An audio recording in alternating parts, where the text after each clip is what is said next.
Voces de cambio, Voces de cambio. educación, Política, economía, ciencia y tecnología, salud cultura. y toda una diversidad de temas en las Voces de Cambio. En las Voces de Cambio. Pues buenos días, estamos aquí en el programa de Voces de Cambio y estamos tratando un problema pues nacional, aunque estamos localmente, y para eso hemos invitado al profesor Juan Manuel Macedo Negrete. Si se quisiera presentar, profesor, y después nos platicamos. Claro. Buenos días a todo su teleauditorio, su auditorio que tienen en las diferentes vías en línea y donde nos vean. ¿Por qué nos platica cuáles son los principales problemas que están viviendo ahorita el magisterio? Bueno, del marco nacional hacia el estatal estaríamos nosotros viendo que hay una demanda de muchos compañeros, incluyendo a lo mejor nosotros también, de la reforma. La reforma es un tema que se ha puesto ahí en la agenda nacional porque nosotros la reforma o la ley nueva de educación propiamente la vemos más laboral que educativa. ¿Qué otra cosa se vive? Bueno, pues la insensibilidad de los gobiernos locales y por ende el gobierno federal a buscar canales de comunicación, de diálogo, para que no sea tan agresiva la ley, que haya más apertura, sobre todo en las evaluaciones. ¿Considera que debió haber sido consensuada previamente con el mágicamente? Yo creo que sí. Si nos vamos al origen, me parece que fue un planteamiento que hizo el presidente Enrique Peña Nieto los primeros días que llegó a su gobierno, donde pactó con los tres principales partidos, el pacto que hizo sobre algunas reformas, entre ellas la energética, la hacendaria, la educativa, por llamarle algunas de las principales y las que están moviendo más al escenario nacional.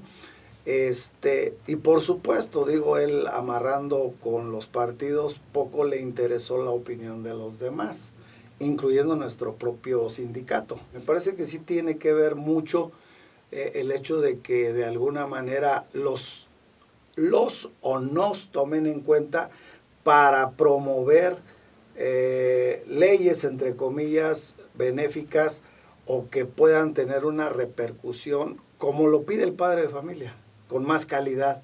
Nada más que para que haya más calidad, pues tenemos que tener mejor infraestructura, tenemos que tener agua, sanitarios, aulas en buen estado, es decir, todo una amalgama de cosas que bueno, a lo mejor solamente las imaginamos o las vemos en escuelas prototipo, en otro país, en otro continente.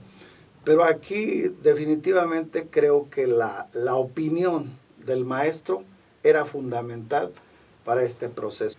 ¿Cómo ve la situación con respecto a estados que nunca antes participaban en contra de un mandato, pudiéramos decir, de parte del gobierno, como la reforma educativa, pues Monterrey, ¿cómo ves? Bueno, yo creo que este proceso de afectación al servicio educativo, levantamiento de compañeros que en un momento dado están empezando a sentir los estragos de esta ley, evidentemente, que decimos acción-reacción, es decir, a lo mejor como nos lo pintaban de una forma, hoy nosotros lo estamos ya resintiendo como algo vivido, como algo que en un momento dado lo pensamos, lo soñamos, pero que es la cruda realidad hoy, que el que no esté en las mejores condiciones, insisto,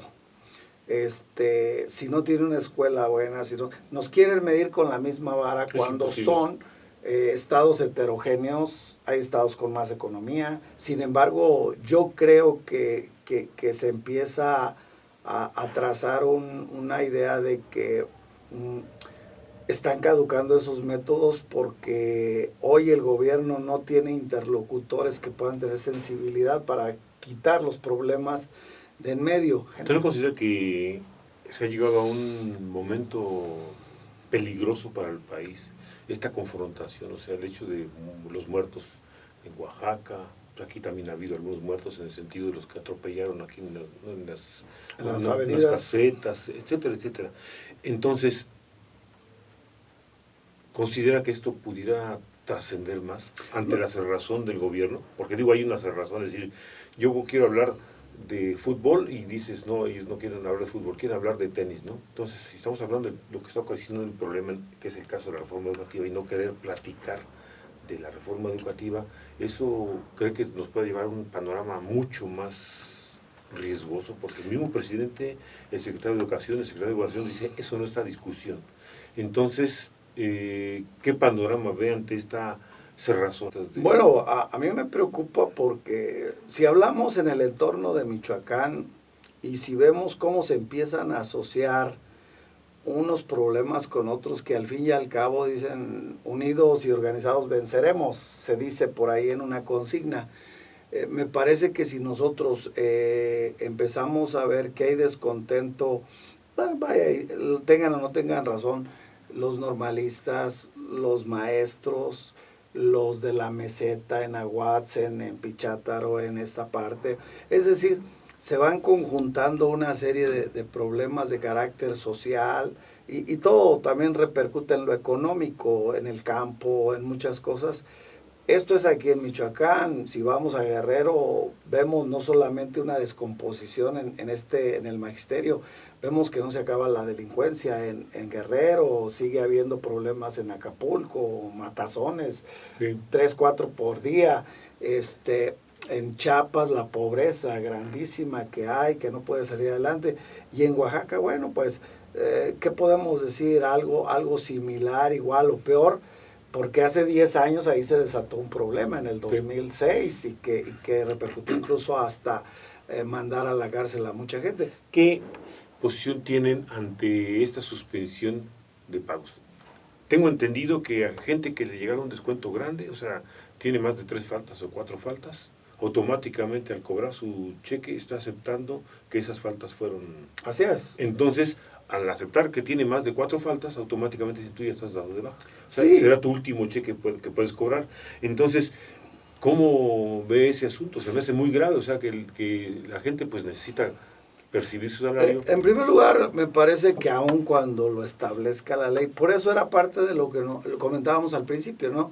O sea, yo creo que antes de pasar la ley así a que se tomen decisiones a rajatabla de que el que no cumpla, bueno, no cumplo, pero no cumplo porque no como bien, no cumplo porque estoy enfermo, no cumplo por esto, pero no es porque no quiere ir el maestro a trabajar. Hay muchos problemas alrededor del maestro que pueden tener que ver para no asistir.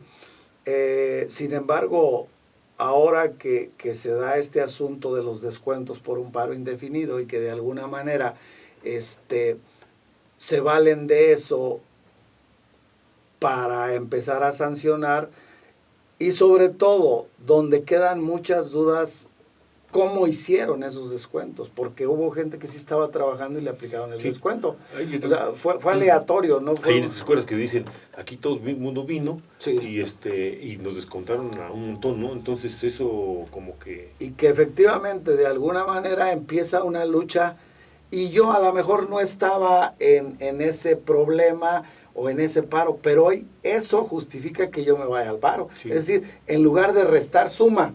Sí. Suma a la inconformidad, y esto nos genera un problema bastante grave, porque yo entiendo que cualquier patrón tiene el derecho de descontar si no trabajamos, pero a ver, empezar a llamar a la gente y decirle, a ver, mira, yo tengo reportado que tú no viniste, ¿me puedes comprobar? Antes de proceder, porque ese es el procedimiento legal, tener 10 días para poder comprobar las faltas, si tenemos justificaciones el por qué, o bien se ratifican porque anduve en otra actividad que no era la propia.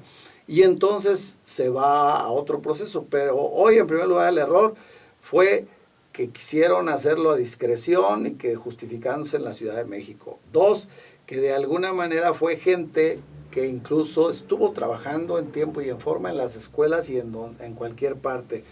3, que nos aprovecharon para condicionarnos el pago y meternos al proceso de cobrar vía banco, cuando eso es por decisión particular y no por una decisión del gobierno.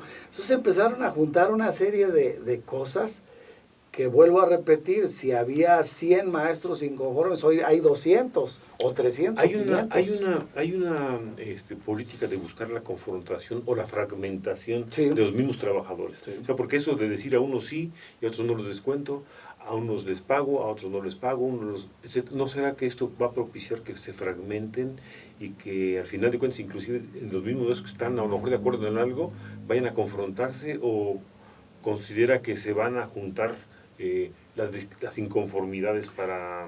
Bueno, yo lo veo desde el punto de vista, y lo dije hace exactamente 8 días, cuando en un momento dado las demandas, aun cuando no son iguales, pero juntan, es como si nosotros dijéramos, pues no es lo mismo Oaxaca que Guerrero, que Michoacán, pero al fin y al cabo hay un sentido común en las demandas. Entonces eso hace que la gente se asocie, aunque después la misma naturaleza sigan diciendo somos agua y aceite. Y la semana pasada todavía se generaba esa posibilidad de que, bueno, pues nosotros nos hemos caracterizado por ser institucionales, pero hoy me están afectando a mí indirectamente porque no me quiere pagar el gobierno. Es que porque es la culpa de la coordinadora. Pues discúlpame, pero la coordinadora no tiene los cheques. Quien los tiene eres tú. Entonces tú me debes de pagar, pero ¿cómo te pago? Pues busca el mecanismo. Así como soñando que fuera como una varita de magia, ¿cuál sería lo que tendría que atender el poder máximo, que es el gobierno del Estado? ¿Y de qué forma para que esto se desactivara? Para que los profesores tuvieran, porque los podemos activar, pues los matamos o los reprimimos, ¿no? Yo digo, muerto el perro se acaba la rabia, ¿no? Pero no es ni la medida, ni la forma, ni lo vamos a permitir, propios y extraños. La primera yo creo que es sentarse, buscar un diálogo y presentar una tregua. Yo creo que en cualquier guerra, una tregua es lo más sensible que puede tener ambos bandos, ¿no? Presentemos una tregua, pidamos por el bien del Estado, por el bien de la economía, por el bien de todos los sectores, esta tregua la vamos a presentar ambas partes, dejamos que corra el pago como deba de ser y nos sentamos para ver cuáles son las inconformidades de los descuentos primeramente. Luego nos vamos al tema político, que es a largo plazo. El tema político no se puede resolver. Yo estoy de acuerdo cuando el gobierno federal y el gobierno estatal dicen es que es una ley que no podemos derogar. No la podemos derogar, pero podemos empezar a replantear que en el nuevo periodo de sesiones que inicia el 1 de septiembre, se meta a revisión. Hoy creo que es una palabra de inicio, una sola palabra la que nos mete en todo este problema, la permanencia. Y en eso todos coincidimos. Por eso yo creo que tenemos que decir, bueno, metamos, y es válido porque ya es una legislatura después de que se aprobó esta ley, metamos a revisión ese artículo, esa fracción, esa parte donde dice se evaluará y se verá si hay permanencia o no del que está en proceso de evaluación. Pero son 3, ¿no? Ingreso, porque también está difícil es ingreso. La permanencia y la promoción. O sea, así las promociones es. Están... Pero al último, el que ingresa, pues sí, yo creo que ya no son los tiempos de hace muchos años. Al fin y al cabo, los nuevos pues no pueden tener la misma garantía del que tiene 10, 15, 20 años. Yo creo que ahorita el hecho de que me digan que si yo repruebo la permanencia, y sería consecuencia, porque el que ingresa con una evaluación, por lo menos que en la siguiente evaluación de reconocimiento, no lo condicionan a que si reprueba se vaya, sino que permanezca. Maestro, en un minuto, lo que tenga en mente. Bueno, yo pido al gobierno que lejos de confrontarnos, de estar dando declaraciones en las que nos mueven las llagas a algunos compañeros, me parece que hay que poner la mesa, limpiarla. Insisto, una tregua es lo más importante que hay en una guerra para afinar puntos. Y en esas treguas se han encontrado soluciones a muchas... La guerra de Colombia. La guerra de Colombia, se acaba de dar incluso este proceso, aunque no se ha acabado en Rusia totalmente, en la Unión Soviética, pero por lo menos en esas treguas abrieron. la misma Alemania, se tumbó hasta el muro de Berlín. Claro. Yo creo que hay grandes cosas que no son comparables, pero en toda guerra y en todo proceso se da. Hoy estamos viviendo en otros países terrorismo porque no ha habido una mano que busque alternativas, salidas y que diga, abramos una tregua, veamos cuáles son las diferencias de fondo y de forma y encontremos salidas. Voces de cambio. De cambio.